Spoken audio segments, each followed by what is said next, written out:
Baik, ini ada pertanyaan. Bagaimana ketika kita mengucapkan sholawat, ketika di luar sholat itu lebih utama pakai sayyidina atau tidak? Untuk bab ini,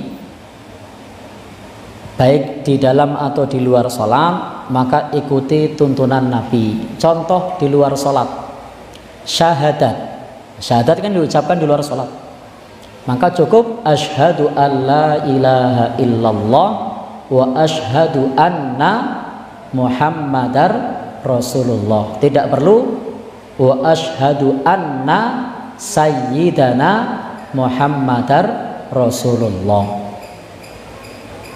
Sebagaimana pertanyaan di luar sholat, misalnya adzan di luar sholat bukan? Di luar sholat.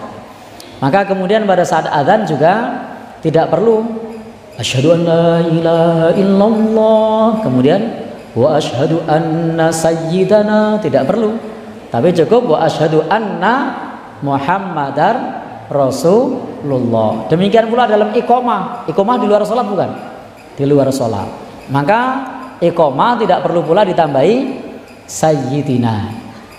Demikian pula ketika kita membaca sholawat untuk Nabi Shallallahu Alaihi Wasallam yang lain, maka tidak perlu untuk ditambahkan sayyidina. Meskipun ketika itu mengucapkan di luar sholat, tambahan-tambahan yang semacam itu boleh-boleh saja, seperti dalam pidato misalnya mengatakan dengan tambahan dalam bahasa Jawa misalnya mugi-mugi sholawatun salam kunjuk marang kanjeng Nabi, boleh enggak? Ya boleh saja. Dalam bahasa Indonesia misalnya semoga sholawat dan salam tercurah kepada baginda Nabi, boleh apa tidak? Ya boleh saja. Tetapi prinsipnya ketika kita mengucap sholawat, maka ikuti apa yang dituntunkan oleh Nabi Shallallahu Alaihi Wasallam. Seperti ketika kita menyebut Sallallahu Alaihi Wasallam, maka tidak perlu pula ditambahi sayyidina atau wasallallahu ala sayyidina Muhammadin, tidak perlu, tapi cukup wasallallahu ala Muhammadin dan seterusnya. Jadi prinsipnya baik di dalam maupun di luar sholat yang dituntunkan tanpa sayyidina, kecuali dalam ceramah, dalam pidato, dalam percakapan, maka silahkan saja kalau mau ditambahkan, itu insya Allah tidak apa-apa. Seperti para pengkultum atau penceramah mengatakan semoga tercurah pada baginda Nabi, ada kata baginda di situ, ya monggo saja, tidak masalah. Atau dalam artikel misalnya semoga tercurahkan kepada junjungan kita Nabi besar, misalnya ada tambahan junjungan Nabi kita, ada tambahan Nabi besar, misalnya ada tambahan sebagai misalnya di situ selain baginda apa biasanya,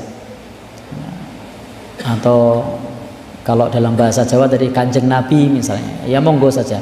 Tetapi untuk seperti dalam syahadat, seperti dalam adzan, seperti dalam iqamah, maka itu ikuti tuntunan yang sudah ada. Insya Allah ittiba kepada Nabi itu lebih mudah. Justru berkreasi dalam masalah ibadah itu merepotkan dan membingungkan. Maka ibadah itu paling enak adalah tunduk ittiba kepada tuntunan Nabi. Karena justru dengan berkreasi membingungkan orang awam. Wallahu alam bishawab.